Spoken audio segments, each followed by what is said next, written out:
Okay, good afternoon. The time is 1:31 p.m. The date is Thursday, August 3rd, 2023. It's another beautiful day here in Paradise, and I'm very happy to call to order the regularly scheduled Zoning Board of Appeals meeting for the City of West Palm Beach. I'd like to ask everyone I'll ask the Board Secretary to please call the roll. Christopher Hagan. Here. Christopher Kramer. Here. Alfred Fields. Present. Michael Hyman. Here.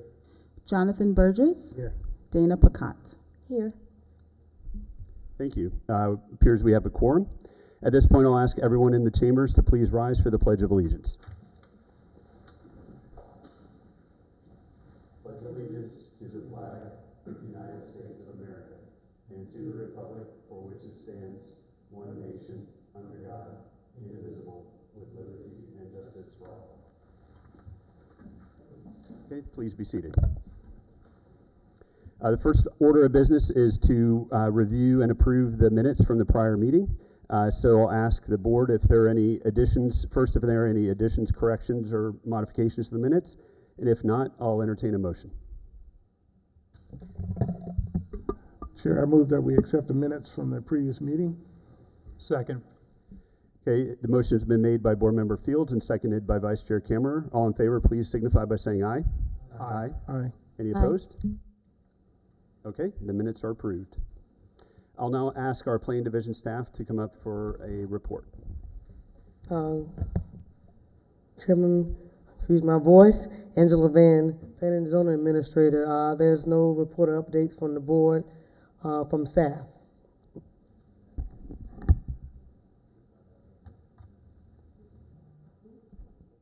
At this point, I'll go to my remarks, and just one order of housekeeping to note that Member Burgess has moved up from being an alternate to a full voting member now, and then Member Pacat is now our first alternate on the board. So congrats to both of you.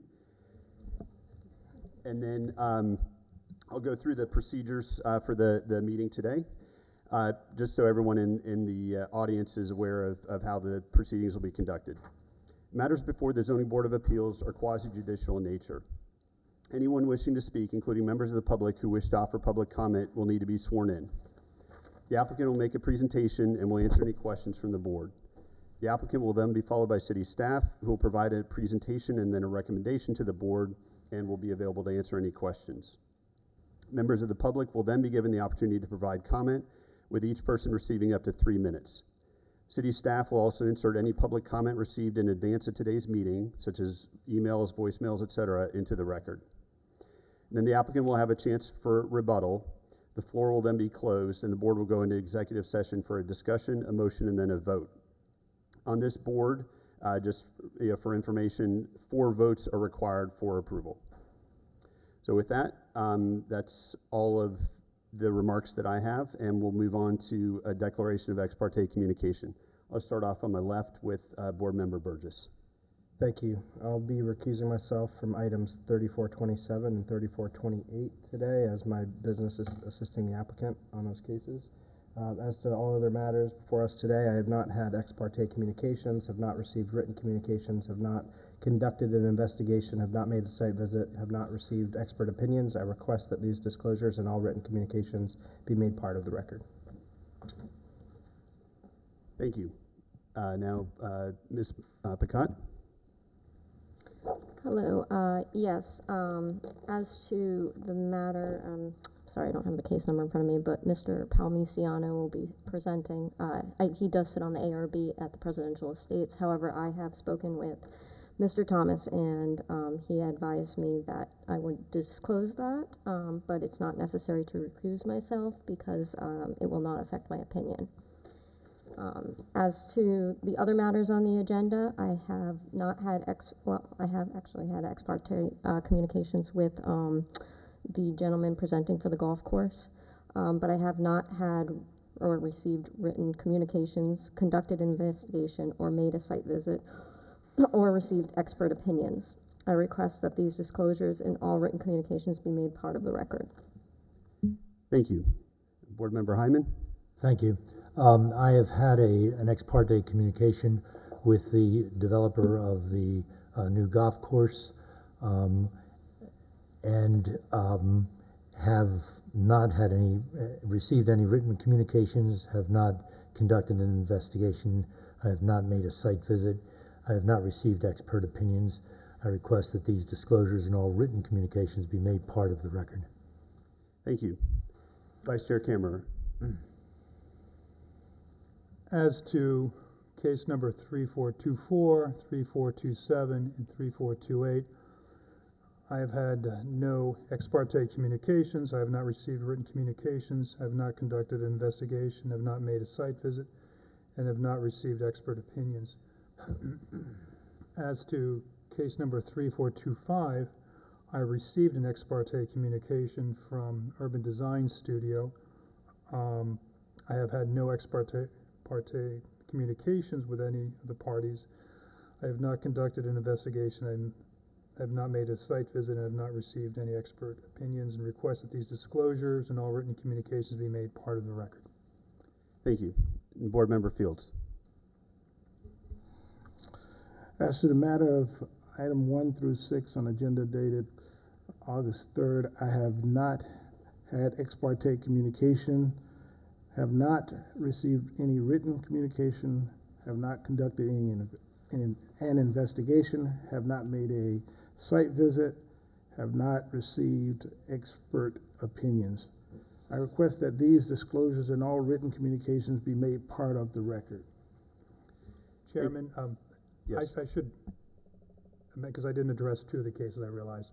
So as to case number 3429 and 3431, I have not had any ex parte communications, I have not received any written communications, have not conducted an investigation, have not made a site visit, have not received any expert opinions. Thank you.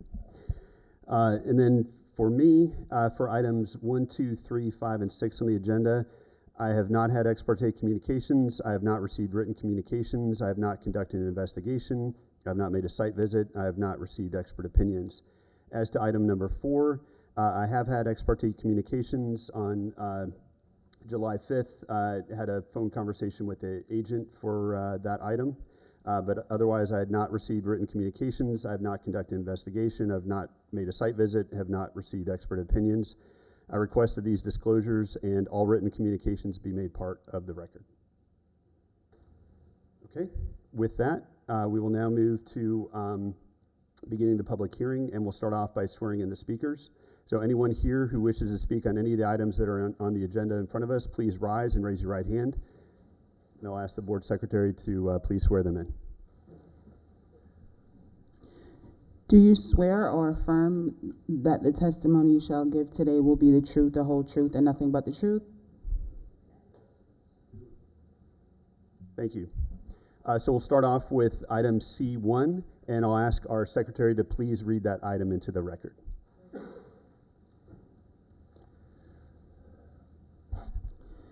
Zoning Board of Appeal case number 3424, a city-initiated request for variance from section 94-3121C of the city's zoning and land development regulations for the construction of 2 20-foot wide driveways in a single-family low-density SF7 residential district. Location: the subject property, consisting of approximately 0.5 acres, is generally located at 4400 Parker Avenue within Commission District Number 5. Commissioner Christina Lambert. Thank you. I'll ask the applicant to first please give us a presentation. Okay, thank you. Good afternoon, everyone. My name is Sofia Quiñones-Benningham. I am representing American Consulting today, and we were retained by the city of West Palm Beach for city project number 321-64923. And the objective of today is to obtain a variance for case number ZBA 3424. So the project location is a city-owned property at 4400 Parker Avenue in the southeast corner of Parker Avenue and K Street. The property is a public utilities repump station with 629 square feet of warehouse use. And the site today has 2 existing driveway entrances into the facility. The northeast corner has a driveway width of approximately 20 feet, which we are proposing for the driveway width to remain. And the northwest corner has a driveway width of approximately 10 feet, which we are requesting to increase to 20 feet. As shown in the picture, the northwest corner, there's an on-site generator. The on-site generator does not allow for sufficient access for the city vehicles to maneuver effectively through the property. So we recommend a 2-entrance driveway width of 20 feet to allow sufficient space for the on-site generator and for vehicles to safely maneuver through the site. For our analysis, we utilize the Transoft Solutions auto-turn software to assist with the site design. We utilize the 2018 American Association of State Highway and Transportation Officials Manual, commonly known as AASHTO, to apply the closest resembling design vehicle that will be used on the site. So upon selection of the design vehicle, we apply a through and reverse maneuver for the current 2-entrance driveway widths, and per our analysis, we noticed that the vehicles will not be able to go through the site without impacting the fence or the on-site generator. So we later applied the design vehicle to a 2-entrance driveway width at 20 feet, and in this slide, we're showing the same through and reverse maneuver movements. Per analysis, the design vehicle will be able to safely enter the site. So this is a request by Edna Bonelli Rodriguez, project manager from the city of West Palm Beach, and myself, Sofia Quinones-Benningham, engineer record from American Consulting, on behalf of Keith A. James, mayor of the city of West Palm Beach, for a variance for a 2-entrance driveway at 20 feet wide. Our recommendation, of course, with your approval, is to move forward with a 2-entrance driveway at 20 feet wide to allow for a day-to-day operation and provide a safe space for large trucks entering and exiting the site. Thank you. Okay, thank you very much. I'll ask the board if there are any questions of the applicant. So I'll first start off with Board Member Fields. No questions. Okay, Vice Chair Kammerer. No questions. Okay, Board Member Hyman No questions, thank you. and Board Member Picotte No questions. and Board Member Burgess. Yeah, just a question about it looks like the western driveway. What's the distance between the water tank and the edge of the curbing where that T turnaround kind of comes a little close to the water tank? And I'm just wondering from a safety standpoint if there needs to be some protective bollards or something to protect the truck from backing into the water tank. Right now, it's about 10 feet. 10 feet? Yeah. It's hard to tell. The truck, the Yeah, the aerial. auto just, you know, turn, yeah. Yeah. The aerial's not the best. But we could investigate. Is that a locked entrance fence, or is that an open, like anyone could pull in the driveway, back into the driveway at any point? No, it's locked. Locked, controlled access? Mhm. Okay.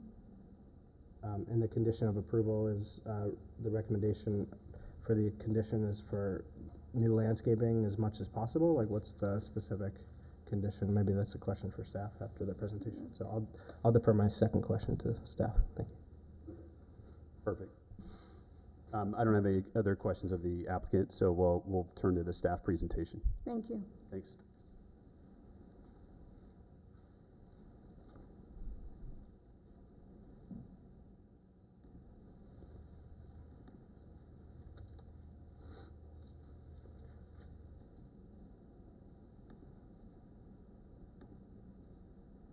Good afternoon, everyone. My name is Ann Volsey, preferably Gaisha. I am a planner in development services. I'll be presenting the first 3 cases on the agenda today.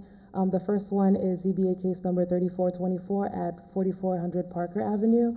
To answer your question, the condition is typically what we would ask of any other applicant, to pretty much bring their site up to code for the landscaping to the best extent possible.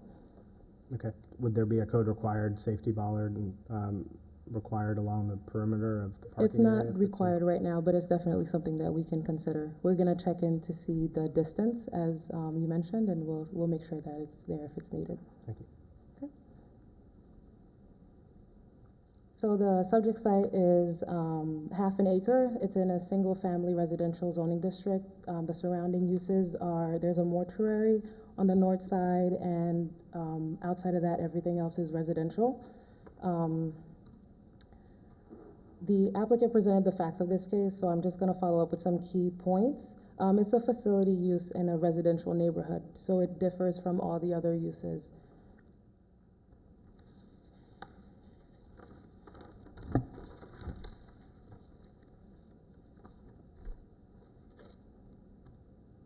So right now on the screen is a video of the site.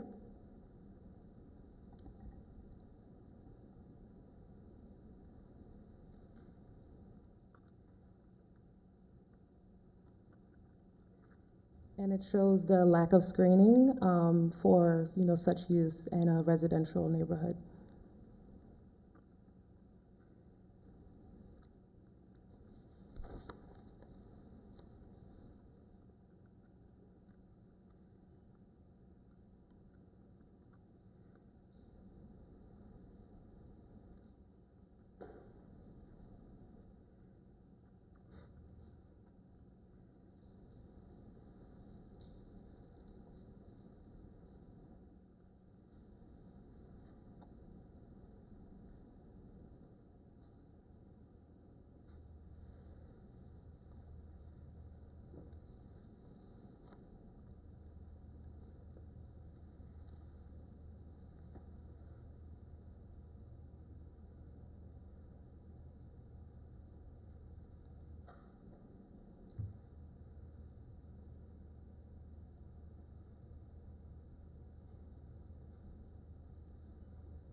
Okay.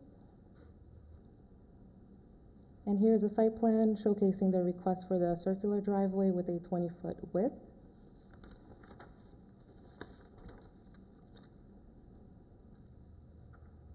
And the staff recommendation is approval, as stated before, with the condition that at time of permitting, the applicant will be required to apply for a separate landscape permit so that the landscaping is provided for the site to the greatest extent possible per the Land Development Regulation Section 94-442. And it meets the required variance standards found in Section 94-38D6 for the city's land development regulations. Any questions? Thank you very much. Thank I'll start you. off with questions from Vice Chair Kammerer. No questions. Okay. Board Member Hyman? Thank you. Question for you, or comment for you, or take it however you want. The city has an opportunity here to do something more than what would be the minimum required, particularly from a standpoint of landscaping. I have to believe, living in a nearby neighborhood, that this is not a value add. The presence of this tank is not, increasing the property values of the people in the area. I think and I see that there have been some efforts to call it out relative to the artwork that's on there. I think it's important to consider, and for the city to consider, since it's our project, something that's a little bit above and beyond from a landscape standpoint to try and soften since we have that opportunity to do that. And I'd like to somehow include that while it's going to a different board. We're once again in that situation where we can only, pass on those things that we are, able to pass on. But I think a comment from us that the city should go the extra mile on this would be helpful to the neighborhood. For the landscaping, correct? Yes. Thank you. Okay. Board Member Picott? No questions. Board Member Burgess?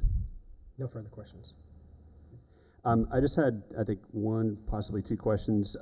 It looks like along Parker Avenue, we're not increasing, we are increasing the width of one of the curb cuts, but the two already exist. And it looks like it was already one that's 10 foot and one that's 20 feet today. So there's already, in theory, a pre-existing non-conformity or variance here. Correct. Okay. There was no variance for it, but correct. But it certainly with the age, it would probably, I think this said 1960, so it makes sense that probably predated, some of the regulations. And I was curious about the northern one.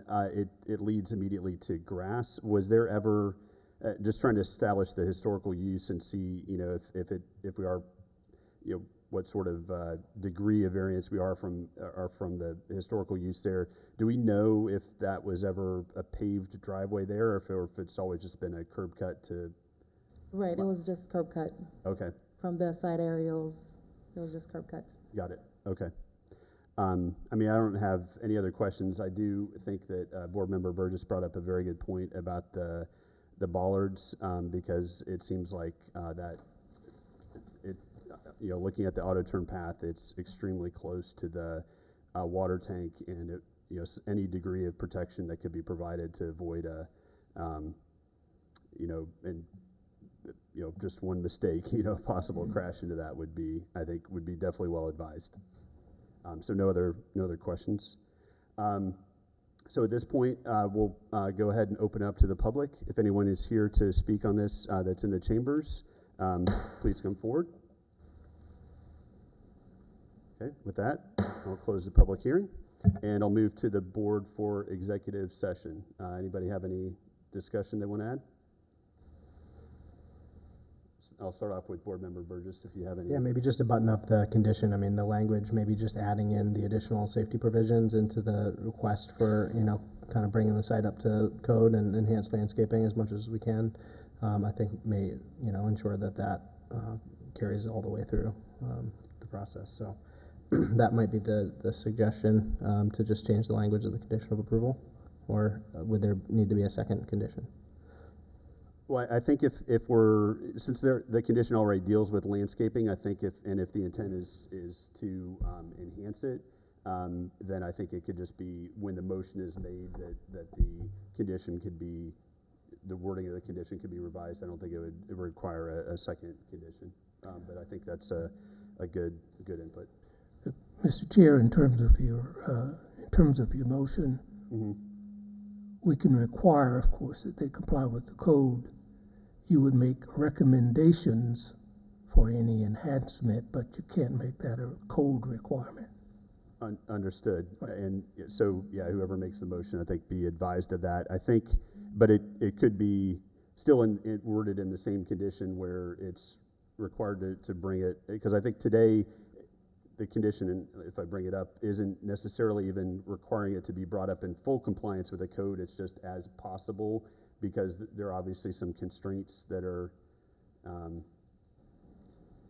it says to the greatest extent possible, in compliance with Land Development Regulation Section 94-442. So I think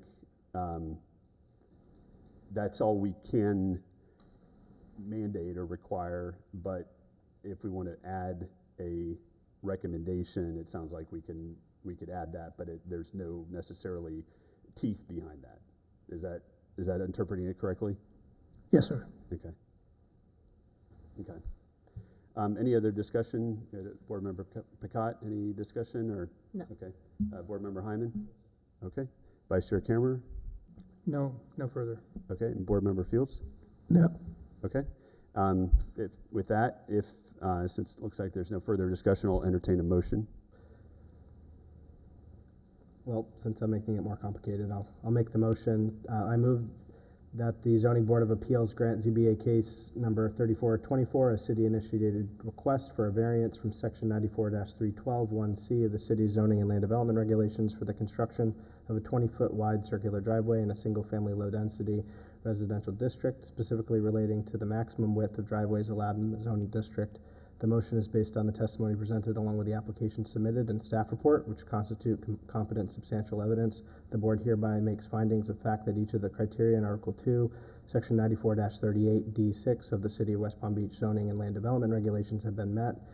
In addition, the granting of the variance is made conditional upon the following restrictions, stipulations, and/or safeguards that I move are necessary to ensure compliance with the purpose and intent of the zoning and land development regulations and consistent with the comprehensive plan of the City of West Palm Beach.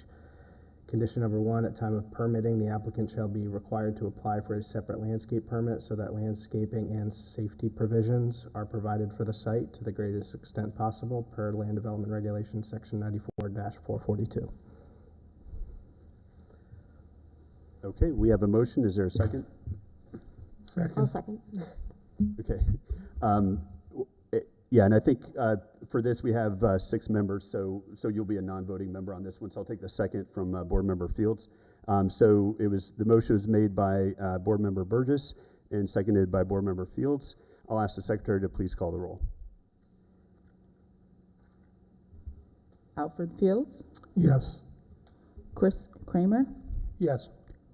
Christopher Hagan, Yes. Michael Hyman, Jonathan Burgess, Yes. Dana Pacat. Yes. Oh, excuse me. Okay, the motion passes 5-0. And for, I think there will be 1 or 2 recusals, so for those, Board Member Pacat will be a voting member, but until then she'll be an alternate. So with that, the motion passes unanimously. Thanks. We'll now move to the next item, C2 on our agenda, and I'll ask our Board Secretary to please read that one into the record. Zoning Board of Appeals case number 3427, a request by Larry Rowe of LB Rowe Inc. on behalf of William Carrick for a variance from section 94-72A2A of the city's zoning and land development regulations for the construction of a casita along South Olive Avenue within the required front setback. Location: the subject property, consisting of approximately 0.17 acres, is generally located at 245 LMR Road within Commission District Number 5. Commissioner Christina Lambert. Thank you. I'll first ask the applicant to please make a presentation. I'm going to step away. Okay, and just for the record, Board Member Burgess is recusing himself from this item. Good afternoon. I'm Polly Daughtry with Parallel Burgess Design Studio. This is for case number 3427 and 3428. I am joined today with Larry Rowe, our pool contractor, and Andres Paradello, our landscape architect. We're asking for a variance for the Canaric residence at 245 LMR Road. It's located at the corner of South Olive and LMR at the northeast corner. As you can see in the aerial, all of the original residences that were built from the 40s and 50s were all oriented with the front towards LMR. This residence was originally on a larger lot, and it was split prior to the Canarics purchasing the property. As a result, the most narrow side of the lot now faces South Olive. It is now considered the front, even though the front entry, garage, and driveway are oriented towards LMR. The one-story residence was built in 1948 and is stucco over CMU, a barrel tile roof, and a flat roof. These images show the existing residence. On the existing site plan, you can see that it's a 2,284 square foot residence with a front covered porch on the south and 2 patios, one at the northeast and one at the northwest corner. In the proposed plan, we have covered the northeast patio, which is 329 square feet, added a trellis over the northwest patio, modified the south front entry, which is an additional 11 square feet, and added a casita or guest room addition to the southwest corner, which is 490 square feet. The proposed landscape and hardscape modifications include pavers to the garage instead of gravel, pavers at the front entry and the parking area along LMR. We're proposing a pool at the northwest corner of the site, which is considered to be the front yard, even though in the past it was considered a side yard. Along the west and south, we're also proposing a 6-foot site wall. These show the existing and proposed elevations.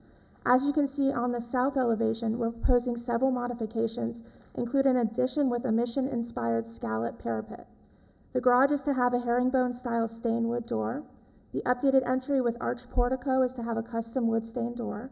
And on the right, there's a new roof profile over the east portion of the residence and an applied decorative quadrifoil. On the east elevation, towards the bottom of this page, the rear patio is to be covered with and it will have an outdoor fireplace added. On the north elevation, you can see the covered porch and the updated roof on the left. On the right, we show the patio where we're adding a trellis and the addition. On the west elevation, you can see the addition with the nano wall which opens at the corner. These are some quick massing studies that show the scale of the one-story residence. In the existing, the front elevation of Elamar feels a little disjoined, with a portion having a barrel roof tile and a portion being a flat roof. In general, our design intent is to make the whole design feel more cohesive and balanced. We're requesting relief from section 94-72A2A, which requires a minimum setback for the principal building at 25 foot. Previously, this frontage is considered to be the side before the lots were divided, where the setback would have been 12.5 feet. We are requesting a 12.5 foot variance, which would bring this front setback to 12.5 feet along South Olive, which is needed to accommodate the pool and the addition.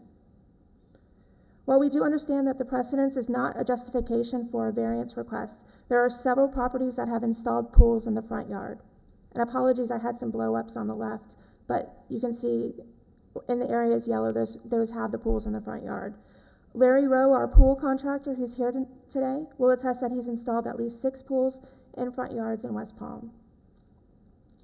Based on the staff report provided by West Palm, there are several conditions which they are recommending, which includes a front variance will only apply to the addition in the pool, which is our intent.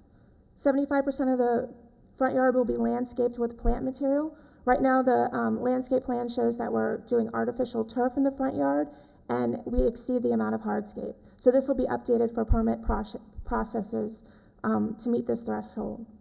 And then third, the privacy wall and landscaping shall remain to screen from public view, which is our intent. So we're prepared to meet all the conditions. So thank you for your time this afternoon, and we'd welcome any questions or comments. Thank you very much.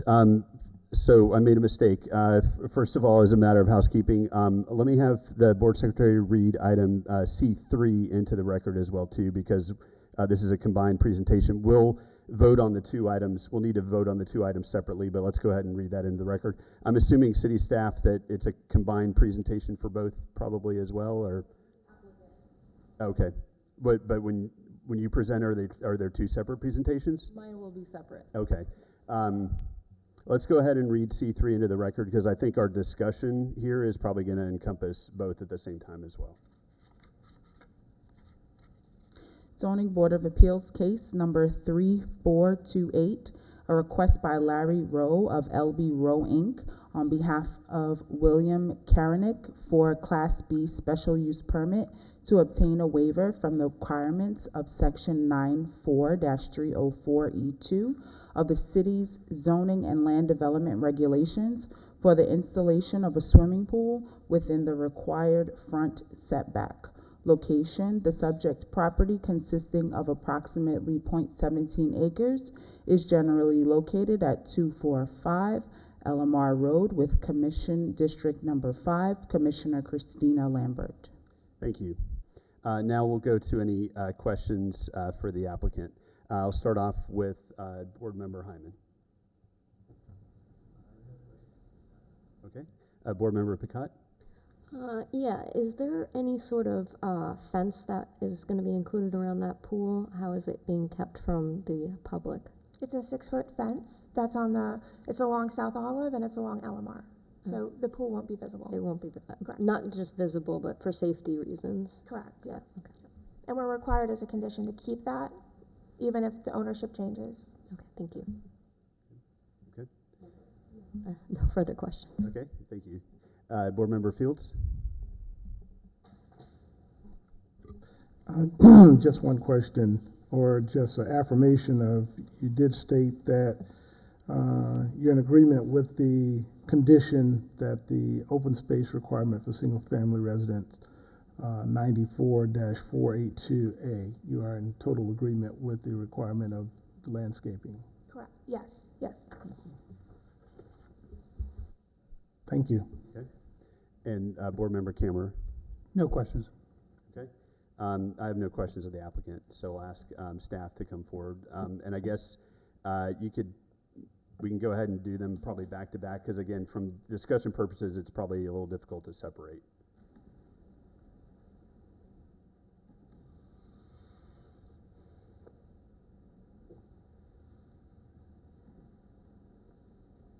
Hello again, everyone. For the record, Ann Volsey, Planner Development Services. So this is the staff presentation for ZBA case number 3427 at 245 Elmar Road.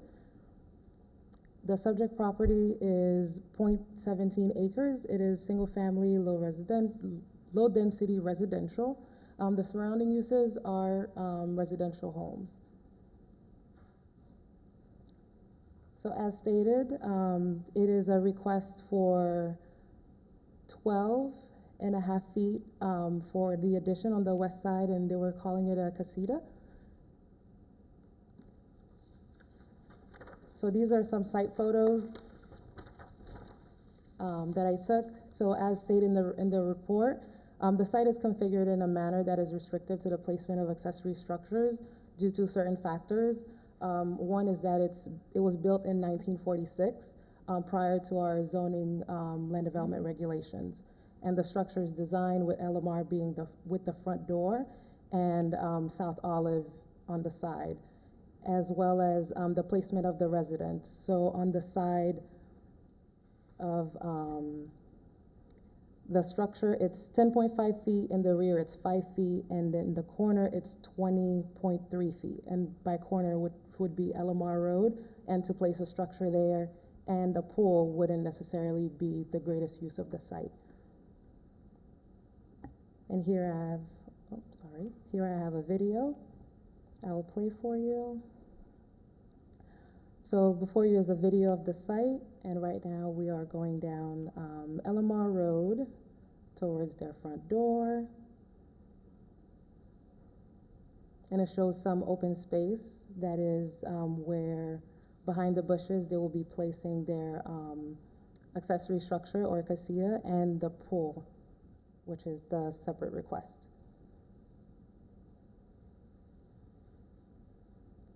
So right there is the side that we're considering the front per code now.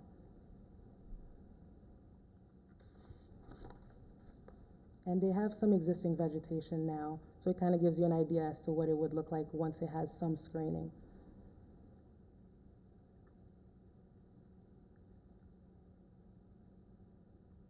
And here is the layout of the casita, outlined in red.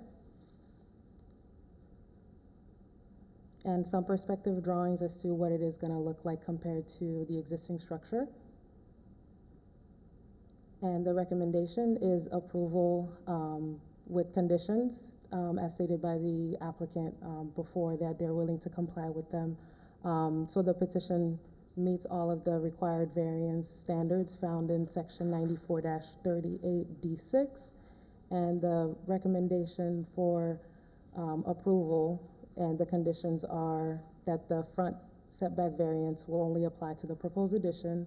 The open space requirement for single family will be met, which means that the lesser of 1,000 square feet or 75% of the front yard shall be landscaped with living plant materials such as grass, ground cover shrubs, hedges, vine, or trees, and that the privacy wall and landscaping that is proposed along the west and south sides of the addition shall remain, screening it from public view.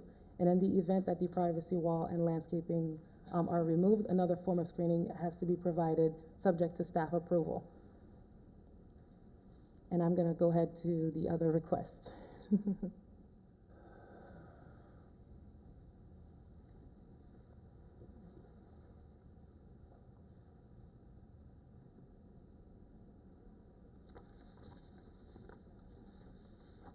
So the background information essentially is the same.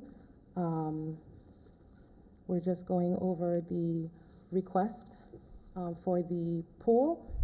So the pool will not meet the front lot line setback, which is required to be 25, and it will be at 14 feet.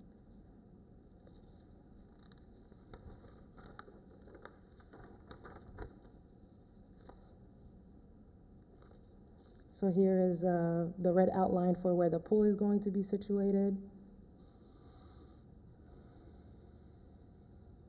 And an overlay with the existing survey. And again, a red outline of where the pool is going to be with the 14-foot setback.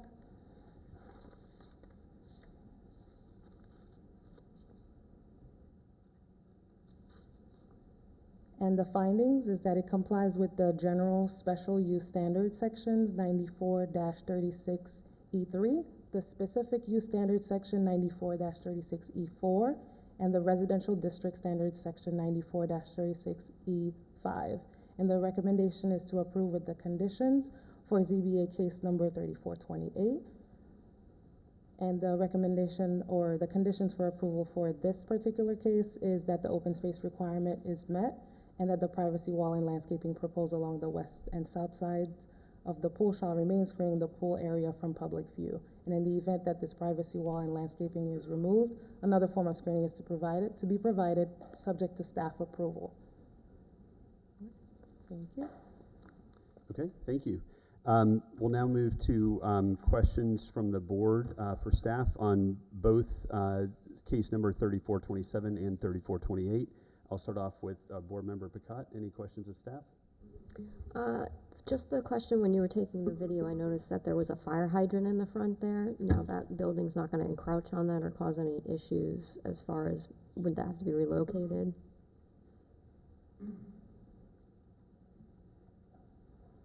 For the fire hydrant? Yeah, there was one that was at the front of the property there, so just making sure that the addition isn't encroaching. No, it's not impacting the fire hydrant. All right, thank you. So No it will not be further relocated. Okay, thank you. I'll go to Board Member Fields. No questions. Okay, Vice Chair Camera. Yes, hi. The other properties on LMR Road that are to the east of this property, the front of those properties are what abuts LMR Road, right? Correct. Okay, and it seems to me, so with regards to this particular property, it also seems that even though the part of the property that abuts LMR Road, it seems to comply with what would be the front setback required. It seems to be like more than 25 feet, the way it's situated now. Right, but it predates our code. So how it is built is that LMR is the front. However, in our code, the narrowest width would be what is considered the front yard, which is South Olive. And that's why Right. we have the request now. No, I understand it, but it just seems to me that to the extent all the other properties along LMR Road are treated, the part that abuts those properties that abuts LMR Road, those are the fronts for all of those, the front setback requirements. My point is, the front of this property on LMR Road, 245, or what's treated as, I guess, the side, is really more than 25 feet back from LMR Road. It's about 23, I believe. 23 feet, okay. Yes. Okay, that was my only question. Okay, thank you. And we'll go to Board Member Hyman. Thank you. Have we received any communications from any of the neighbors in the area? No. Really? No.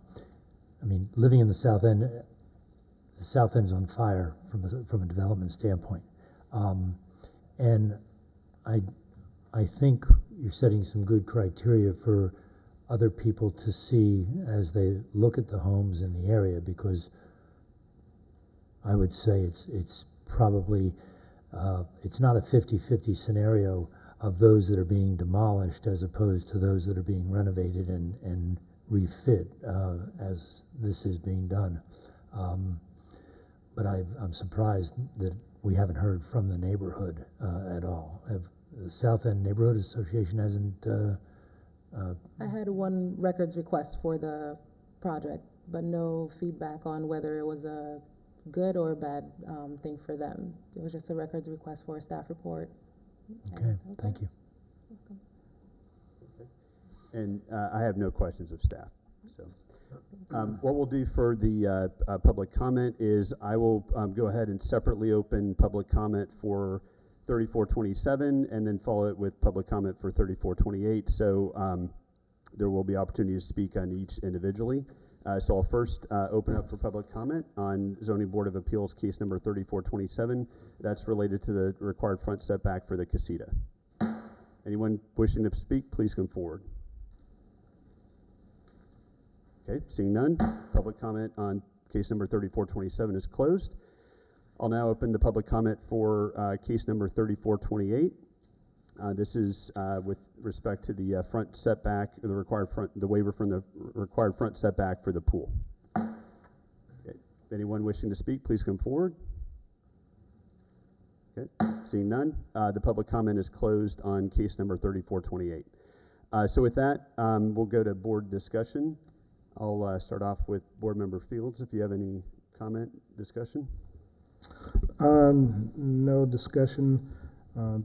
It's pretty similar to a couple others that we've dealt with recently, so I'm in favor. Okay, Vice Chair Kammerer. Yeah, no discussion. Okay, Board Member Hyman. No further. Okay, Board Member Picat. No further discussion.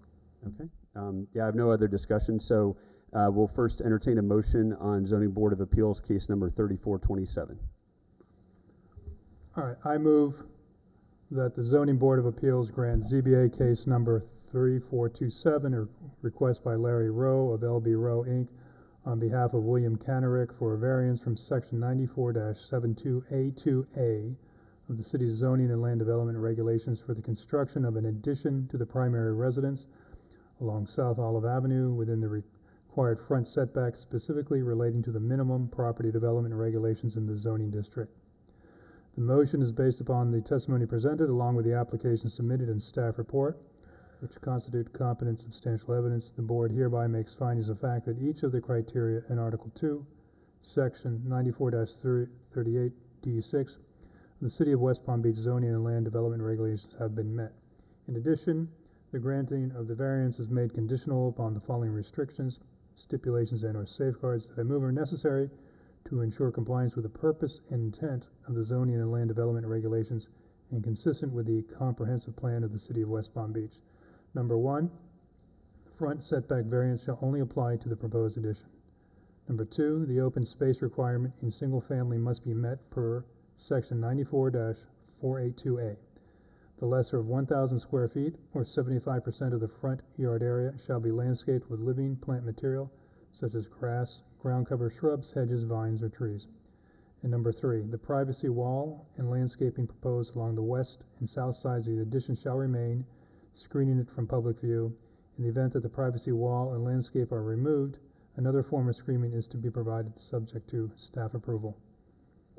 Okay, we have a motion. Is there a second? Second the motion. Okay, the motion was made by Vice Chair Kammerer and seconded by Board Member Hyman. I'll ask the Secretary to please call the roll. Alfred Fields, Yes. Chris Kramer, Yes. Christopher Hagan, Yes. Michael Hyman, Yes. Dana Pacat, Yes. Okay, the motion is approved 5-0. I'll now entertain a motion for Zoning Board of Appeals case number 3428. I'll continue. I move that the Zoning Board of Appeals grant the waivers for Zoning Boards of Appeal case number 3428 as listed in the staff report dated July 6, 2023. The motion is based upon the testimony presented at the hearing along with the application submitted in the staff report, which constitute competent substantial evidence. The board hereby makes findings of fact that all the applicable criteria in Section 94-273A2 of the City of West Palm Beach zoning and land development regulations have been met.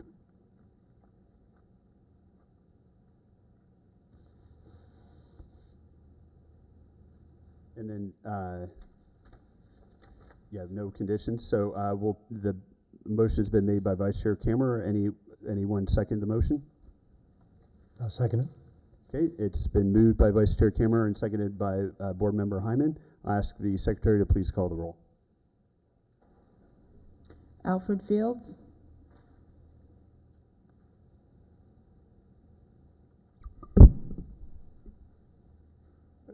I'm sorry. Give me a second. I want to just review something real quick, if you could pass. Christopher Kramer, Right. I noticed something that, from what I read, it did not contain the conditions. In the application itself, the city's recommendations were, there were two conditions for approval. So I'd like to amend that motion. I believe I'm reading from the right section. Yes. Yeah, that's, yeah. In addition to the motion that the conditions would include, number 1, the open space requirement in single family must be met per Section 94-482A. The lesser of 1,000 square feet where 75% of the front yard area shall be landscaped with living plant material such as grass, ground cover, shrubs, hedges, vines, or trees. And number 2, the privacy wall and landscaping proposed along the west and south sides of the pool shall remain, screening the pool area from public view. In the event that the privacy wall and landscape are removed, another form of screening is to be provided, subject to staff approval. And I'll ask if the seconder of the motion, or the person who seconded the motion, Member Hyman, if you accept the modification to the motion. Mr. Chairman, I'm delighted to be able to second the motion and accept it. Okay, so we have a amended motion now on the floor, and we'll go back to Board Member Fields. Yes. And then, yeah, sorry. Christopher Kamer, Yes. Christopher Hagan, Yes. Michael Hyman, Yes. Dana Pacat. Yes. Okay, the motion is approved unanimously. Okay, best of luck. Congratulations. Okay, and I think is Board Member Burgess, or is he recusing himself from this item as well? I don't remember.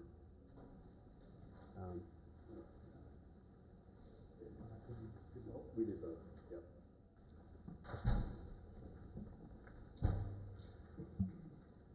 This is where I got confused. So there's a granting and a waiver.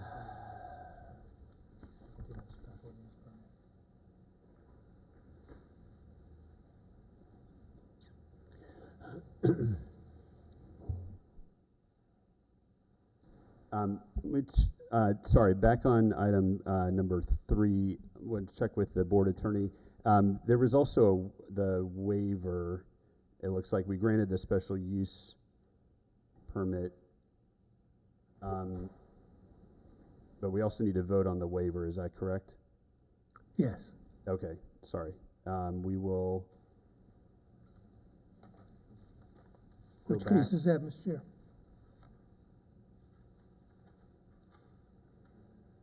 We'll go back and I'll entertain a motion on the waiver request also for item number 3, which was Zoning Board of Appeals case number 3428. Is there a motion? I'll just continue that. So I move that the Zoning Board of Appeals grant the waivers for Zoning Boards of Appeal case number 3428 as listed in the staff report dated July 6, 2023. The motion is based upon the testimony presented at the hearing along with the application submitted in the staff report, which constitute competent substantial evidence. The board hereby makes findings of fact that all of the applicable criteria in section 94-273A2 of the City of West Palm Beach zoning and land development regulations have been met. And for the purpose of this motion regarding the waivers, the previous motion was based upon the granting of a special use permit with those conditions that were approved. Correct. Thank you. And I'll take is anyone willing to make a second to the motion? Second. Okay. The motion is made by Vice Chair Kammerer and seconded by Board Member Fields. I'll ask the Secretary to please call the roll on the motion regarding the granting of the waiver for Zoning Board of Appeals case number 3428. Alfred Fields, Yes. Christopher Kamer, Yes. Christopher Hagan, Yes. Michael Hyman, Dana Pacat. Yes. Okay. Motion passes 5-0. Okay. Now we can move on to item number 4 on the agenda, which is ZBA case number 3425. I'll ask our board secretary to please read that into the record. Zoning Board of Appeals case number 3425, a request by Joni Brinkman of Urban Design Studio on behalf of West Palm Gulf Community Trust, Inc. for variance from section 94-2045 of the city's zoning and land development regulations, specifically relating to the height of the poles and netting associated with the driving range. Location: the subject property consists of approximately 174.16 acres, is generally located at 7301 Georgia Avenue within Commission District Number 5. Commissioner Christina Lambert. Thank you. I'll ask the applicant to please first make their presentation. Good afternoon. For the record, Joni Brinkman with Urban Design Studio. I'm here today representing West Palm Golf Community Trust, Inc., the lessees of the property, for the park. the renovated golf course within the city. The request, again, on behalf of the applicant, is for a variance to Section 94204.5 of the city's Land Development Code in regards to the height of the driving range poles and netting. Most of you, I'm sure, are familiar with the location of the golf course. It's shown here just east of I-95, south of Forest Hill, and west of Georgia Avenue. The lease agreement is for, as stated, approximately 175 acres, and the course itself was established back in 1947. Of note, there has been a previous variance granted exactly for this request. It was to allow the height of the poles and netting to be a maximum of 75 feet, and that was approved in June of 21. Today, we're here before you asking to increase that variance to allow a maximum height of 150 feet. The lease agreement is for a 50-year term, and of note within the lease, it does state that the driving range cannot be open past 10 p.m., nor can lighting be on past 10 p.m. to avoid any negative impacts to the neighborhood. It is an 18-hole golf course that was designed by world-renowned golf course architect Gil Hans.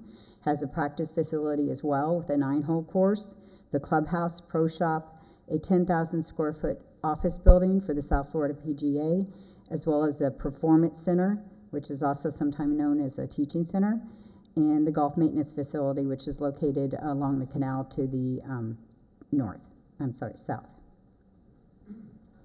Did want to make sure that the board was aware of the benefits that the redesigned golf course is already providing to the community as a whole. They have established youth and community programs within the facility, which include junior golf play programs, summer camps, junior leagues, parent-child events, starting new at golf, private instruction, a caddy program, which is also a big component of this golf course operations, youth employment opportunities, workshops, need-based community programs, and family fun Fridays. This is, I know it's a little bit hard to see on the screen, but we are not really proposing any changes to the approved overall site plan other than what is before you today, which is the location. This shows the location of the netting along Maddox Street where the variance would be applicable. Of note, we've included some pictures, I believe that they're in your staff report as well, of the golf balls that have so far breached the netting at 75 feet. You can see the school there to the left in the picture, so this is, I believe, across Maddox Street. The existing conditions here as well show golf balls on the pictures on your left and the existing fence height. Again, some more pictures of the fence height, and you can see on the bottom left the performance center I was speaking of, which is to the I-95 side.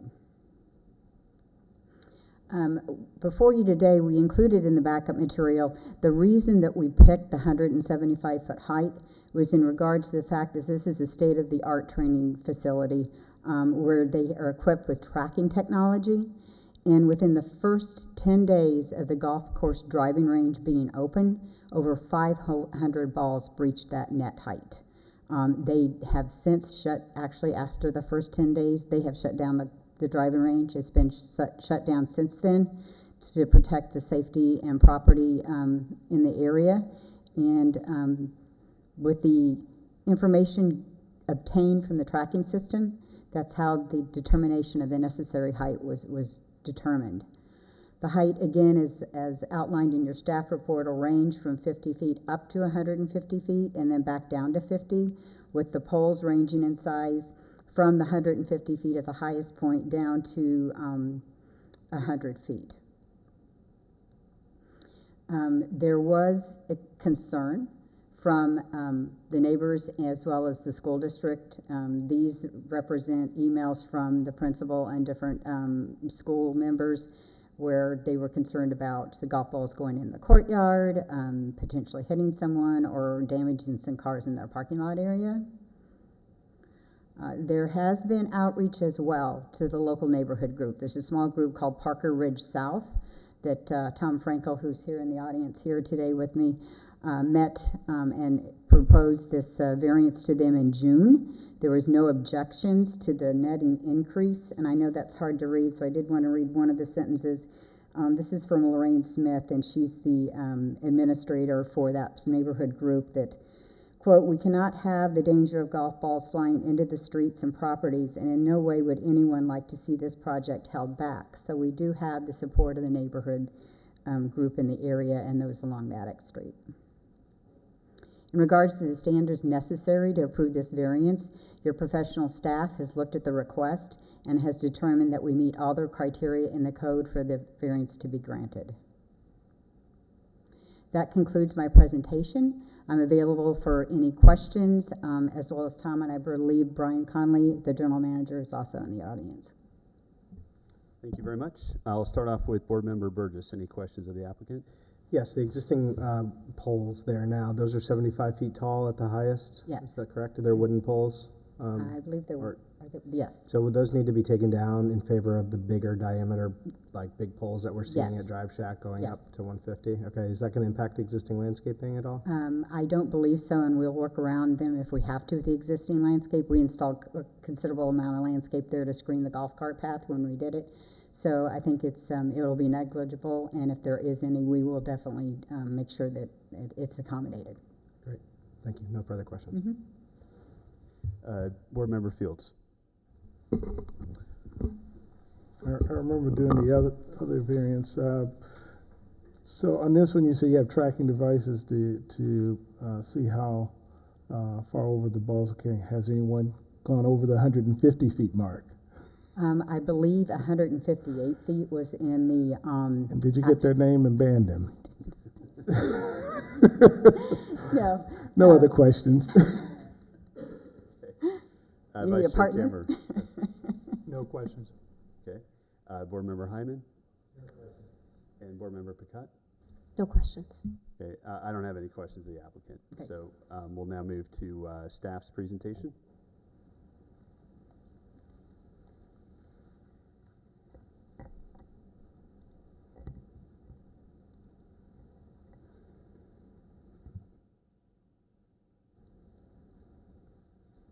All right, good day everyone. Jermaine Swaby, Planning and Zoning Senior Planner. I'll be following up on the presentation for ZBA case number 3425. As stated by the applicant, this is a request for a variance for the subject property, which is located in the most southern portion of the city limits at the address 7301 Georgia Avenue. An additional note on the history, a waiver was granted in 2009 for its present location and separation from residential neighborhoods. After the site's closure in 2018, in 2020, South Florida Professional Golf Association proposed redevelopment of the course in partnership with the city.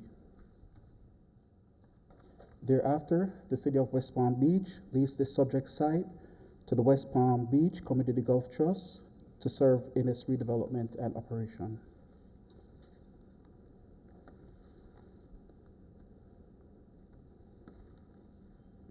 So to the video.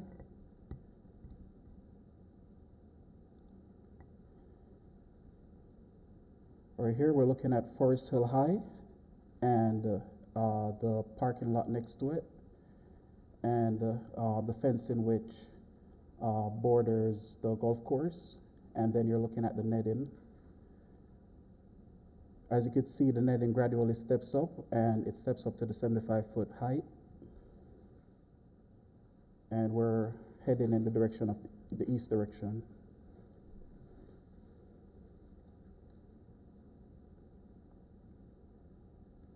So there's some separation between the fence and the netting, and then we're heading along Maddox Street right now.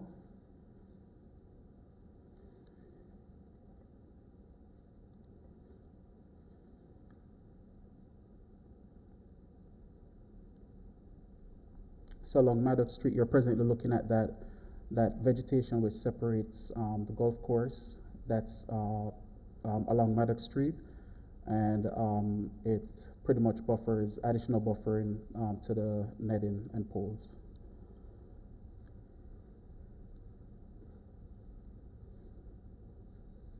So we're heading east, and this is Maddox Street in between the neighboring neighborhoods.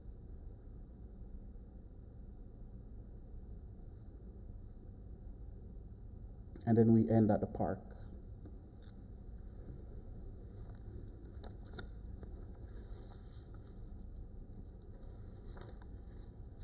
It is staff's professional opinion that while the applicant is proposing to increase the maximum height of the netting from 75 feet to 150 feet, this addresses limitations due to the driving range's location.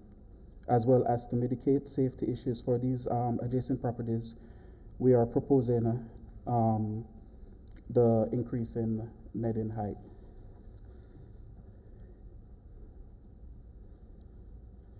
Staff finds that the proposed variance meet the standards found in section 9438 D6 of the zoning and land development regulations, and therefore recommends approval of the request. Thank you. Thank you. We'll start off with questions from the board for staff. Board Member Fields, any questions for staff? No questions. Okay, Vice Chair Kimmerer, No questions. Board Member Hyman. Just one thing. You took the video just along the perimeter of where the applicant's looking to raise the fence. There's nothing on the east side of the property, correct? No. So it's not the fence. They're raising the netting, and the video we're heading east, and it stops at the park. At Mary Brandon Park. Yes, Mary Brandon Park. Yes, correct. I just make the comment that what they've done along what the team has done along the eastern boundary along Georgia Avenue is spectacular. I mean, they just did an amazing job on that landscaping and the rebuilding of the course. It's we've watched it along the way, and it's just been a wonderful addition to the community. That's it? That's it. Okay, thank you. I'll go to Board Member Picotte. No questions. Okay, Board Member Burgess. No further questions. My only question to staff was, my recollection when this came before us for the 75-foot variance was that the pole, for lack of anything better, gets treated as a building. So we look at the building, the maximum building height, and apply that to the pole height. Is that correct? Yes, correct. Okay. And so, I mean, to me, visually, the poles are very slender. It's a different visual impact than a 150-foot tall building in this area. Again, that's probably a little bit more of a editorial, but I wanted to confirm what standard is that gets applied to the pole height that we're discussing here. So, no, I have no other questions of staff. So at this point, we'll go ahead and move to the public hearing. I'll go ahead and open the public hearing, and anyone who wishes to speak on this item, please come forward to the podium. Okay, seeing none, I will close the public hearing, and we'll go into executive session. We'll start off with Vice Chair Kammerer with any comments. No comments. Okay, Board Member Hyman. No comments. Okay, Board Member Picotte. No comments. Okay, Board Member Burgess. No comments. Board Member Fields. No comments. Okay. Yeah, I have no other comment, I think, for discussion purposes. So at this point, we'll entertain a motion. I move that the Zoning Board of Appeals grant ZBA case number 3425, a request by Joni Brickman of Urban Design Studio on behalf of West Palm Beach Golf Community Trust, Inc., for a variance from section 94-204.5 of the city's zoning and land development regulations, specifically relating to the height of poles and netting associated with the proposed driving range. The motion is based upon the testimony presented along with the application submitted and staff report, which constitutes competent, substantial evidence. The board hereby makes finding of fact that each of the criteria in Article 2, Section 94-38D6 of the City of West Palm Beach zoning and land development regulations have been met for the variance. Okay, we have a motion. Is there a second? Second. Okay, the item has been moved by Board Member Fields and seconded by Vice Chair Kammerer. I'll ask our secretary to please call the roll. Alfred Fields, Yes. Christopher Kamer, Yes. Christopher Hagan, Yes. Michael Hyman, Yes. Jonathan Burgess, Yes. Dana Pacat, Yes. Okay, the item passes 5-0. So at this point, congratulations, and hope that that this height will sufficiently stop all the golf balls from impacting the properties. We'll now move to item 5 on our agenda, and I'll first have our board secretary please read that item into the record. Zoning Board of Appeals case number 3429, a request by Donald Dowd on behalf of William Manthe for a variance from section 94-210I2B of the city's zoning and land development regulations, ZLDRS, specifically relating to the required rear setback for a walk-in cooler for a restaurant. Location: the approximately 0.09 acre site is located at 425 25th Street within Commission District Number 1, Commissioner Kathleen Ward. Okay, thank you. We'll now have the applicant come forward and make a presentation.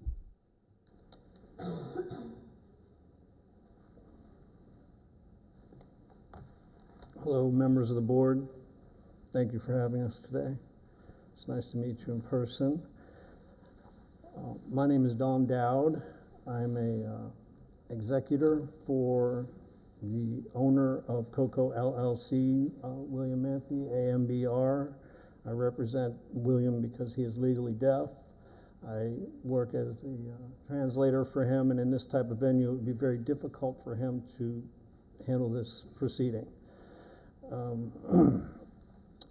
This case number 3429 is a proposed variance setback reduction 15 feet from the north property line going south. The variance relates to the north rear alley setback, requesting reduction in those requirements. Here's an aerial view of the subject property. It's zoned NMUD, and I just wanted to point out to you that you can see, I don't know if I can do it on the, does the cursor show up? Okay, yeah, it does show up here. You see, there'd be no issue with road widening in the future because of the existing buildings here, because this is the alley, this is the north, this is the lot, and this is the area right here, this little corner is where we want to put the walk-in cooler. It's the only area on the lot where it would fit. Let's see if I get that mouse there. Okay, you see here's the Seminole Chickee Hut back here. That's was built and maintained to this day by card-carrying Seminole Indians. And here's the restaurant building structure on the lot. And this is the parking area. The only area is the walkway to the entrance, to the interior, where there's only 10 tables, a kitchen, which is already utilizing all the space just to provide the service to the community. And then you have the Chickee Hut over here in this corner. There's the dumpster, which is used for, getting rid of the food and things like that. Here is the only area that's available to install this walk-in cooler. So I just wanted to, I don't know if you could see that, but I wanted to point that out to you guys. Next slide this is actually the building from back in the 1950s.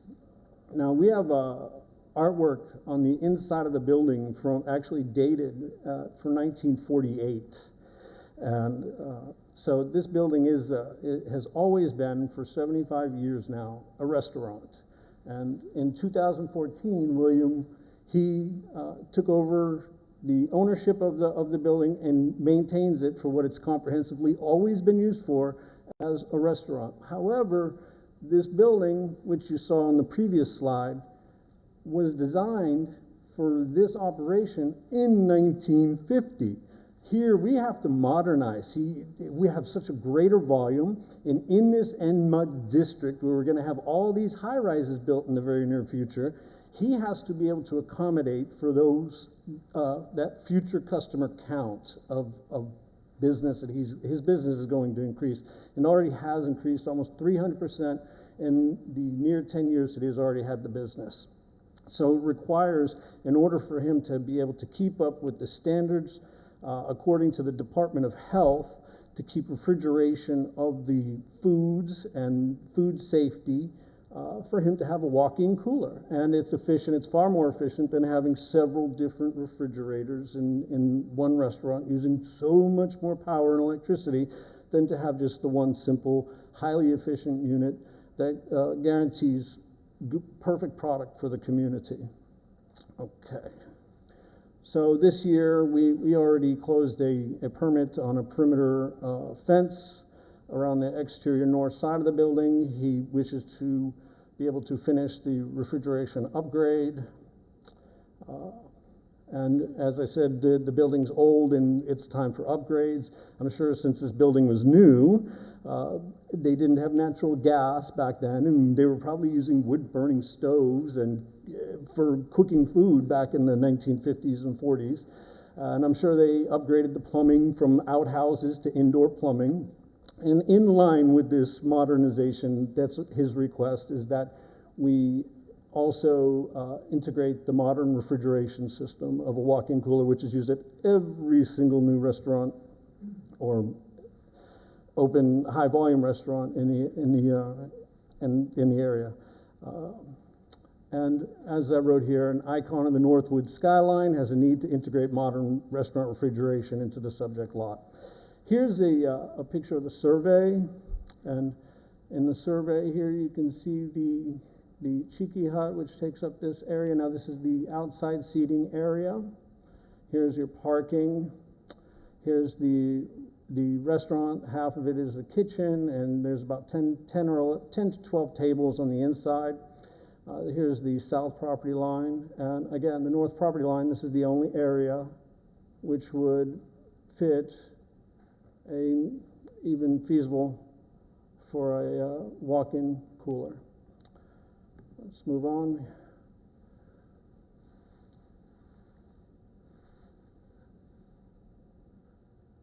Here, and okay, let's see. We covered what area, we discussed that, the approval of variance, with this approval of the variance, the subject lot can continue its service of excellence to the growing community in line with the higher population volume. It would also approval is the relief valve of the pandemic regulations, which delayed and made any progress extremely difficult for us all over the past few years. Leads to the high volume of customer counts, which he has, which has grown, and he needs to keep up with that by increasing the modernization of the refrigeration. And with the approval, the owner can actually enjoy the optimal, efficient use of the lot. This is just future outlook. I think I review with the customer count, the health department regulations, which I have the actual specific regulation, Chapter 64E, 11.004, Food Protection, Florida Administrative Code for Food Hygiene. The entire chapter is all related to keeping food within temperature for the community, proper temperatures. And to leave also, by downsizing from having several refrigerators to one, would leave less of a carbon footprint. And in order to ensure consistent vision of the comprehensive plan, staff has reviewed the application, meets all required variance standards, in this case found in sections 9438D6 of the City of West Palm Beach Zoning and Land Development Regulations. Zoning administration approval would be appropriate delivery, for there are no nuisance issues. All abutting neighbors have submitted in writing their support. We have a total of 62 letters and signatures from the surrounding area. The ones that we don't have are generally used as vacation rentals. The only residences where we knocked on doors and the people didn't answer where the people were either renting through Airbnb, VRBO, they didn't want to sign for that reason, or the landlord was just absentee. Otherwise, we got pretty much everybody in the neighborhood. And some people that own multiple properties in the neighborhood signed for us. Let me see. And we have a guest speaker here too, and a direct neighbor. Also, I did want to make a point about, speaking of the neighbors, every direct neighbor to the east, direct neighbor to the west, north, and south have all submitted letters of support. And we have that's one of the speakers that we have is one of the direct neighbors in the residential part, because we are on edge to the north. He has property north of us. I've added a couple of photos as a tool of form-based code so you can see the screening with the fence.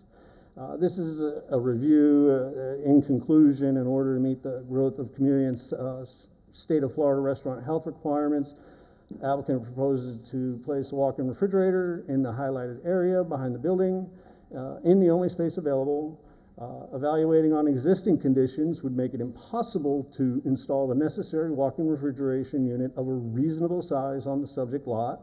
With the variance granted, the applicant would be able to install the necessary walk-in refrigeration unit required for the restaurant to continue serving the community in day-to-day operations, conform with all other city and state regulations, and avoid any undue hardship of trying to operate a commercial restaurant of that volume without modern refrigeration. The 15-foot setback is a standard for all setbacks, whether a dead-end alley or a cul-de-sac in a district, which is why we're looking at this specific setback on a case-by-case basis. The walk-in cooler would not be an issue in any future road or utility projects, as I had shown you in the very first photos that we put up, where the widening of the road wouldn't be feasible by the city for any reason or utilities, because there's already structures east and west of us that would prevent that. So your staff's findings is that the petition meets all the required variance standards found in the section 9438D6 of the City of West Palm Beach zoning and land development regulations. Here is a detail, a closer detail, because we only had the survey, which was very small. So you can see here, you can see now this is done in landscape, okay? North is actually, would be to your left. This was the only way I could properly fit this picture so you can see it. This was meant to enlarge so you can see the area and exactly what he's proposing. You can see the car. Here's up here you have your parking area, the dumpster. The Cheeky Hut actually takes this entire area here. Here's the kitchen, the sushi bar, the public restrooms, and the seating area, dining area, the indoor dining area. All he has, this is the only space he has, is the entrance to the outdoor seating, and then this area back here where he proposes that the walk-in cooler be placed. Here is a photo from this is from the north looking south, and you can see the walk-in cooler in the proposed place where he'd like to put this, right here. This is here. And then here I have from the west on the alley looking east would be a photo showing the screen in place of the property. And that would conclude my presentation. I would entertain any questions that I might be able to answer for you. Okay, thank you. We'll start off with Board Member Hyman. One question for you. Has there been any citing by any governmental agency relative to problems in the restaurant at this point in time? You mean like with refrigeration, like is there a need for it because we've been cited for it? Yes. No, but it's been recommended. It has been recommended by inspectors. We get inspections every few months from the health department over there at that building, and they've come in and said, having this walk-in refrigerator concept is totally necessary for this volume of business. Thank you. Because there's also a lot of rotation It's a sushi bar, so you have fresh fish that all is regulated. Even the fish that's purchased has to be is signed off on and regulated, and can only sit for so long. Everything has to be in and out. Stock has to be moved if it's too long or it's out of temperature. It has to be discarded. So the space is pretty important for people, for the people that are working there to do their jobs. Thank you. Okay. Board Member Picott? No questions. Okay. Board Member Burgess? Just clarification. So the way that the outdoor walk-in cooler is being suggested would it be treated as a piece of mechanical equipment, or is it being treated as building square footage as part of the building footprint? I initially presented it as HVAC equipment, but after consult with the planner, I think she had changed the designation, or she. How do we? Maybe she can help answer that. Valentina Broglia, planner for the city of West Palm Beach, for the record. So in our zoning code, it is not considered a mechanical equipment, just a structure. It is supposed to be screened with stucco for the regulations. So accessory structure then? Yeah. Okay, thank you. No further questions. Okay. Board Member Fields? No questions at this moment. Okay. Vice Chair Cameron? Yeah, just a couple of questions. Can you pull up the that diagram you had previously? The second thought? Yeah, you had the diagram where it was sort of left to right. The detail? Right. There we go. So the yellow area is where the cooler is going to go, right? Yes, sir. Is that where's the 15 feet rear setback area? Oh. From here, the shaded area. The shaded area. But we only need this here. We can't even go into here because we have the cheeky hut is here. I was going to ask you, but can you show me the line where the 15 feet is measured from? Right here. Right. So let me ask you, so it seems to me that cheeky hut is already up against the line, 15 feet. I'm sorry? The cheeky hut is already up along. No, it doesn't go all the way there, back there. No, there's a short distance, approximately 4.5 to 5 feet between the edge of the cheeky hut and the property line. Yeah, so what I'm really asking is, where's the 15 feet rear setback measured from? From the north property line. If I can step in, the dark hatched out area appears to be the 15-foot yes, sir. Setback area. So the cheeky hut is in. This is the cheeky hut's inside that? Okay. All right, because in the photographs that you have, it seems to be that they're almost aligned. If you go to the next screen you have. There's a small area here between the edge of the cheeky hut and the property line where the fence line is. Right, and that's where the 15 feet would be No, measured the from? 15 feet actually goes from the fence line here into about here. Right, so I guess I'm just confused. How is the cheeky hut, doesn't the cheeky hut already? Valentina Broglia, for the record, planner with the city of West Palm Beach. So we would measure from the property line to the post of the tiki hut, not the roof line. Okay, all right. Thank you.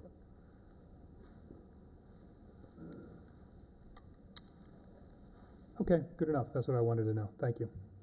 Thank you, sir. Thank you. Actually, keep that photograph up, please, because I wanted to understand. It looks like, yeah, go back to the prior one. That's the one. So the cooler is going in the location of, it looks like there's already a structure there. Right. Is that correct? There was an existing structure there, and they wanted to replace it. And when they were going to replace the existing, that's when it was discovered that there was a setback. Okay, so. And the zoning, we needed to have the zoning variance approved in order to proceed with to put it in this location. So visually, it's not going to look much different than what's in the picture today. Well, there will be a new roof, as I understand it, in order to for the building department to decide on for wind loads and things of that nature. Okay. The exterior walls that are shown there today, are those going to remain, or is that, or is this what's there today that abuts the Cheeky Hut, will that be demolished and then replaced with this structure? No, the walls of the structure are approved. The roof of, as I understand from the building department, this goes into the architecture in the building division.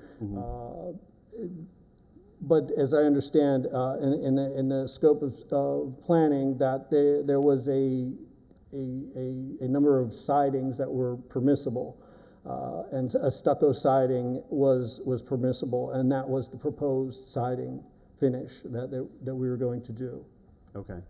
If that was what you're... Well, the material of the existing building there, the siding, is that stucco today? It's a stucco finish, but it is not made of stucco. It appears to be stucco, but it's not. It's a faux stucco.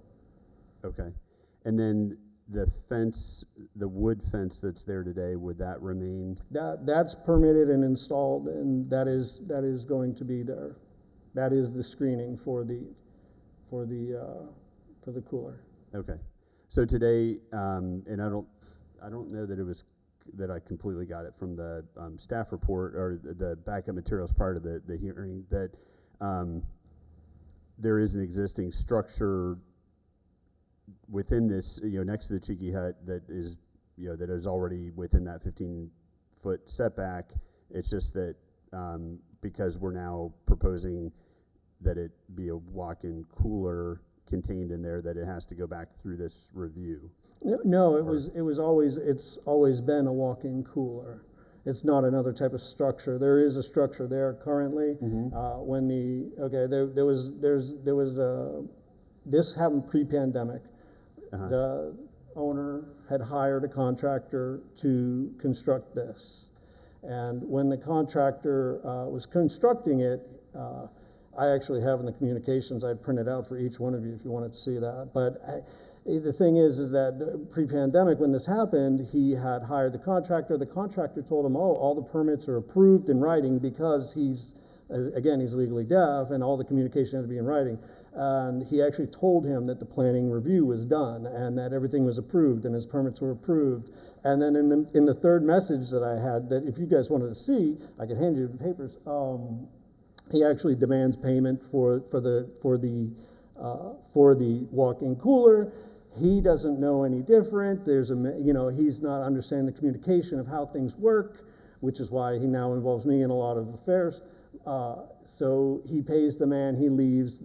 Several months later, it's brought to the owner's attention that, hey, the planning and zoning was not approved for that. So later on he met me, and I am trying to get him to go through the correct processes and of the planning and zoning department in order to get this approved so that we can move on. We have architects at Studio AR, architecture and design firm that are basically, as soon as we have this approval, are going to take the baton and submit to building department everything that they need to do in order to get the finalization approved for the structure, which we already expect. We're probably going to have to replace the roof and do something more to the siding, like a stucco finish or something of that nature.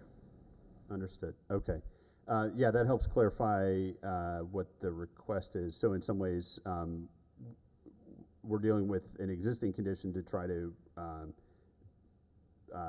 the request is to make the approvals official for something that was put in place that was non-conforming. I guess that. Right. Understood. Okay. And some of that question maybe that may follow into the discussion with staff. So I don't think I have any further questions of the applicant. So that's fine. Thank you for the presentation. Thank you, sir. So we'll ask staff to go up now and make your presentation. Thank you.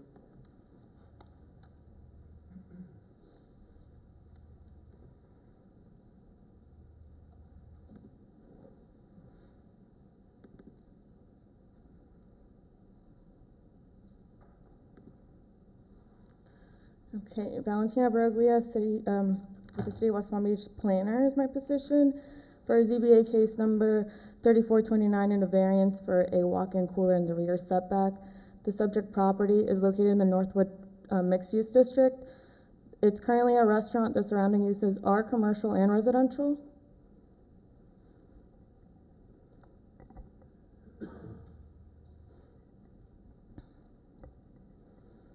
Here we have a street view. You have the restaurant right here, which is a Thai restaurant. Next door, you have a gallery and residential above it. Across the street is just some more commercial. And then you also have the parking lot and some other commercial.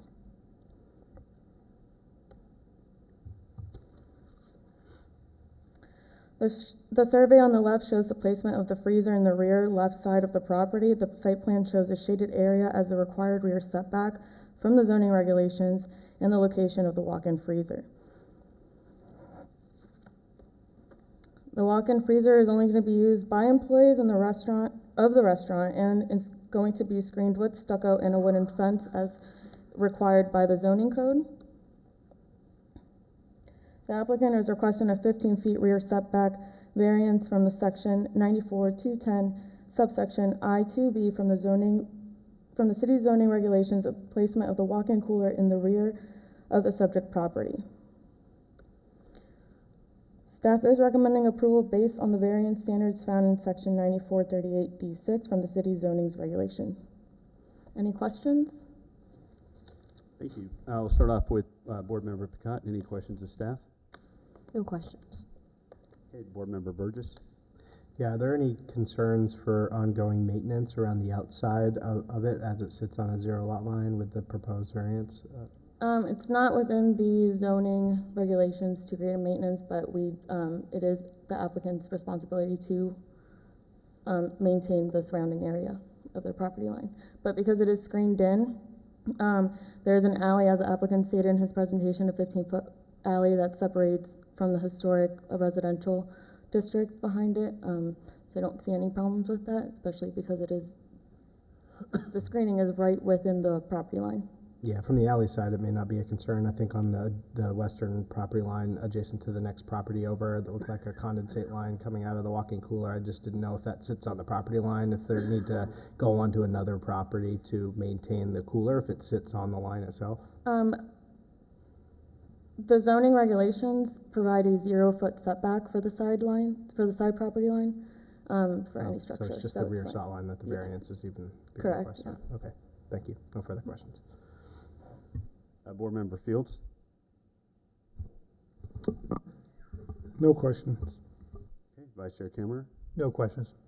And Board Member Hyman. No questions, thank you. I think, yeah, my only question would be, so did this come up, was it the city, like a city code identified that this had been constructed and that now we're going back to rectify the situation? Or I guess part of me was trying to understand the genesis of the request. Was it applicant driven or did the city? I wasn't able to find any code sightings on that per city records. To my knowledge from the applicant is that the contractor that they used prior in 2017 said that they had an approved permit, so they went ahead and put in the refrigerator in. After that, the building department does an inspection and they did not have a permit, so then yes, they would need the variance now to fit that. Understood. Walk-in. Okay. Okay. And so within this structure, so the cooler is not operational yet, or has not been placed inside the structure yet? It's just the structure exists, or? I believe that the cooler now is being utilized. Okay. Yeah. Okay. Okay. Yeah, I don't have any further questions. So at this point, we'll go ahead and open it up for public hearing. So if anyone is here to speak on this item, please come forward to the podium. When you come up, please state your name and address for the record, and you have 3 minutes. I wasn't sworn in earlier, so I just came in later, so I don't know if I have to do that. Yes, you need to be sworn in then. Okay. Just raise your right hand, please. Do you swear or affirm that the testimony you're about to give is the truth and the whole truth? I do, yes. So, okay, yeah, please proceed and speak into the microphone. Sure. My name's Christopher Brandon. I live in the property to the north, directly behind the Thai restaurant, Malachor Thai restaurant, and myself and the other neighbors that live directly behind have all sent in letters, approving this or going forward with it. The other buildings nearby there's 0 lot lines that other buildings have along the alleyway. It wouldn't interfere with us at all. We really like the restaurant there. They're very friendly. They're good neighbors, and we don't see any problem at all. It wouldn't be changing any new structures that are there. So I'm just here to be supportive of it, that it doesn't bother us at all. I live directly behind it. Like, my property is right behind there, so I would be the most impacted. It doesn't bother me. Yeah. Okay, yeah, thank you. Yeah. Anyone else here to speak regarding this application? Okay. Seeing none, I'll close the public hearing and move it to executive session. Start off with Board Member Picott. Any comment or discussion? No comment or discussion. Okay. Board Member Burgess? No further comment. Board Member Fields? No comments. Vice Chair Cameron? It just, there's no conditions that the city's asking for, it appears to me, right? I don't see any. I'll ask staff to confirm whether there were conditions, because I thought I heard a discussion regarding the roof, but that may not be really an item for us. That may be more of a board or a construction department item. Correct, yeah, the roof would not be relevant to this request. So there are no conditions, no. Okay, thank you. Board Member Hyman? Thank you.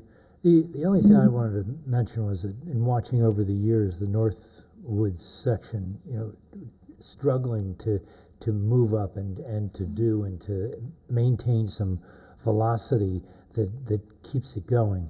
I think we're finally there, and I'd hate to be in a position where we're stopping that, because the restaurant is from a very personal standpoint, we've eaten there. It's amazing that you get the food out and the number of people you serve in an evening, because it's a great place.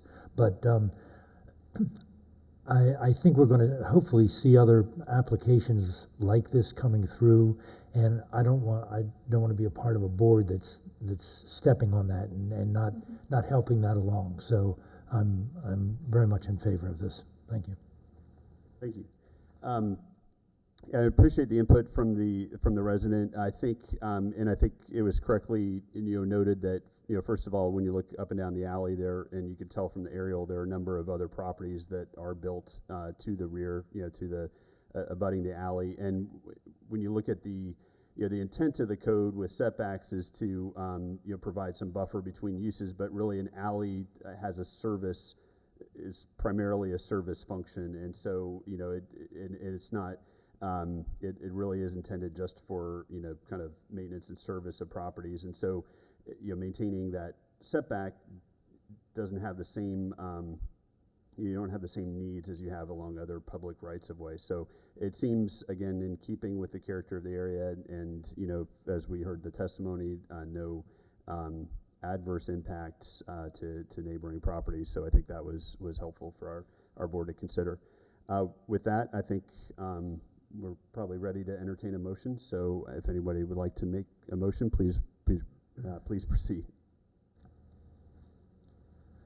I'll move the granting of the variance, and as I move that the Zoning Board of Appeals grant ZBA case number 3429, a request by Donald Dow on behalf of William Manthe for a variance from section 94-210, paren 1, paren 2, paren B of the city zoning code and development regulations, specifically relating to the required rear setback for a walk-in cooler for a restaurant. The motion is based upon the testimony presented along with the application submitted and staff report, which constitute competent, substantial evidence.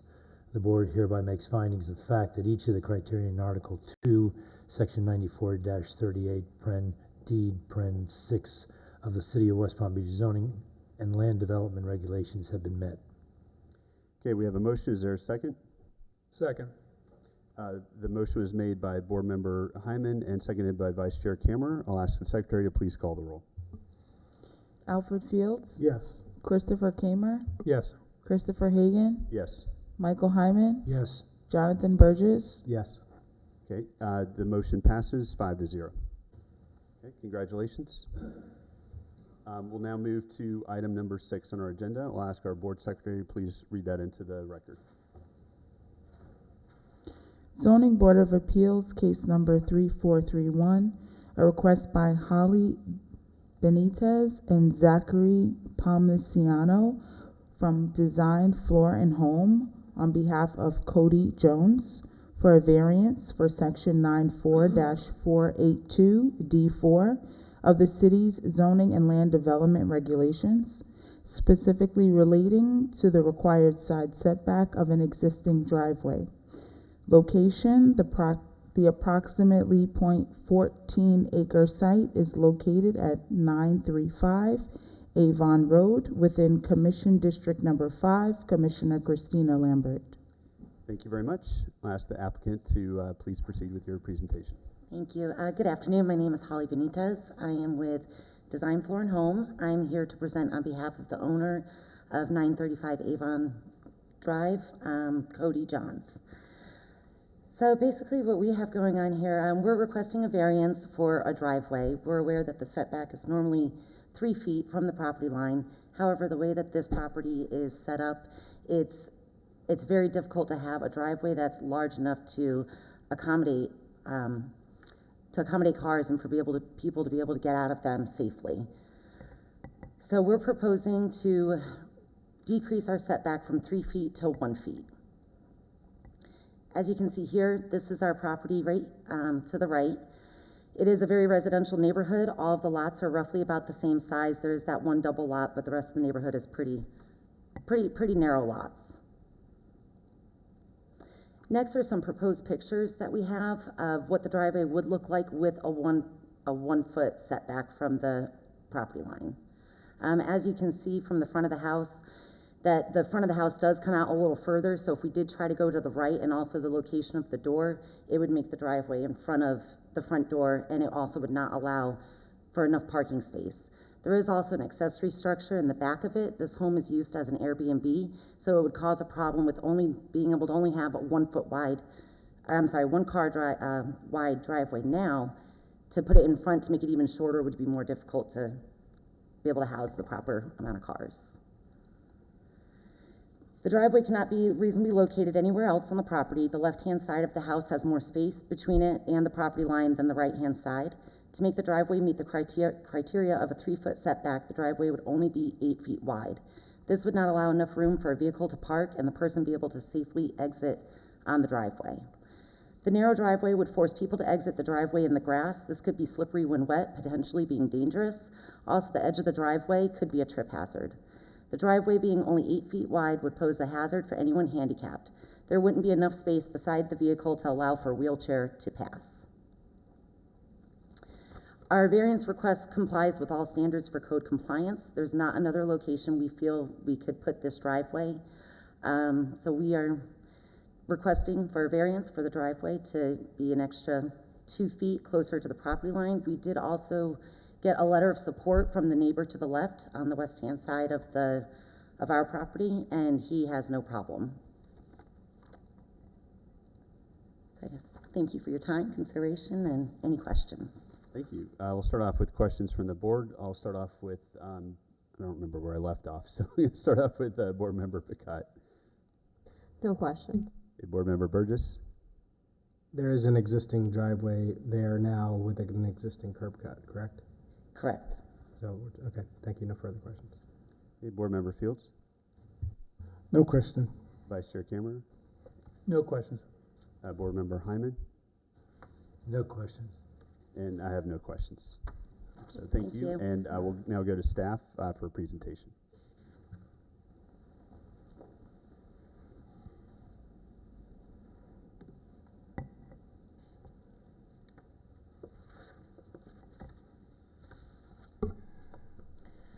Okay, Valentina Broglia, planner for the City of West Palm Beach, for ZBA case number 3431, a variance on 935 Avon.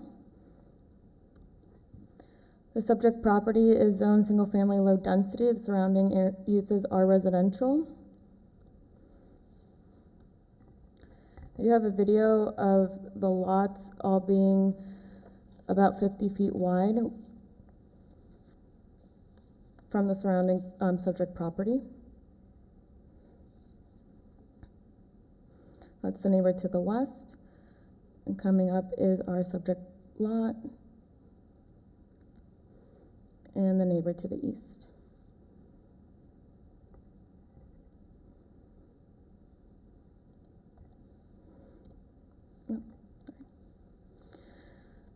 The city property records show that there has been an existing residential structure and a accessory structure of a garage on the property since 1962.